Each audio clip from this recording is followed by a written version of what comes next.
கர்த்தருடைய பரிசுத்த நாமத்திற்கு மகிமை உண்டாகட்டும். மகிமையான ஒரு காலையிலே உங்களை சந்திப்பதிலே கர்த்தருக்குள்ளே பெருமகிழ்ச்சி அடைகிறேன். சங்கீதம் 17:9 சொல்லுகிறது, என்னை ஒடுக்கிற துன்மார்க்கருக்கும் என்னை சூழ்ந்து கொள்ளுகிற என் பிராண பகைஞருக்கும் மறைவாக உம்முடைய செட்டைகளின் நிழலிலே என்னை காப்பாற்றும். பிரியமான தெய்வ பிள்ளைகளே, தாவீது சொல்லுகிறான், உமது செட்டைகளின் நிழலிலே வைத்து என்னை நீங்க காப்பாற்ற வேண்டும் என்று சொல்லுகிறார். ஏன் சொல்லுகிறார்னா, என்னை துன்மார்க்கர்கள் ஒடுக்குகிறார்கள், என்னை சூழ்ந்து கொள்ளுகிற என் பிராண பகைஞருக்கும் ஆமையின் சுதர் மறைவாய் பாதுகாக்கப்பட உம்முடைய செட்டைகளின் கீழே என்னை மறைத்துக் கொள்ள வேண்டும் என்று கேட்கிறார். பிரியமான தெய்வ பிள்ளைகளே, நம்முடைய வாழ்க்கையிலும் கூட நம்மை ஒடுக்கிற துன்மார்க்கர்கள் உண்டு.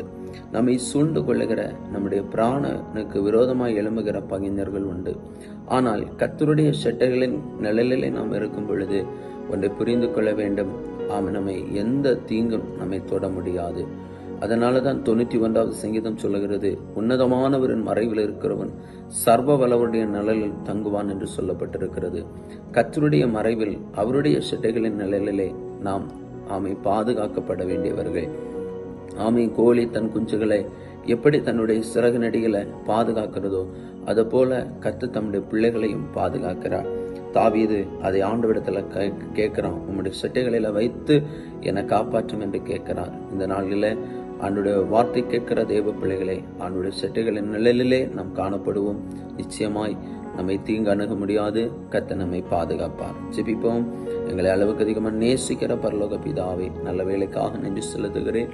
இந்த நாளிலும் ஆண்டவர் தந்த நல்ல வார்த்தைக்காக நன்றி. உங்களுடைய செட்டைகளின் நிழலிலே வச்சு எங்களை பாதுகாத்துக் கொள்ளுங்க. ஒவ்வொரு நிமிஷமும் கரம் பிடித்துக் கொள்ளுங்க. தீங்குகள் எங்களை துக்கப்படுத்தாதபடி ஆண்டவர் எங்களை நடத்துங்க. எங்கள் போக்கிலும் வரத்திலும் எல்லாவற்றிலும் கர்த்தர் கூட இருப்பீராக. இயேசுப்பா, இந்த நாளிலும் கர்த்தர் நல்ல சமாதானத்தையும் சந்தோஷத்தையும் தந்து ஆண்டவர் எங்கள் ஒவ்வொருவரையும் ஆசீர்வாதமாய் நடத்தும். இயேசுவின் நாமத்தில் தருகிறோம் நல்ல பிதாவே.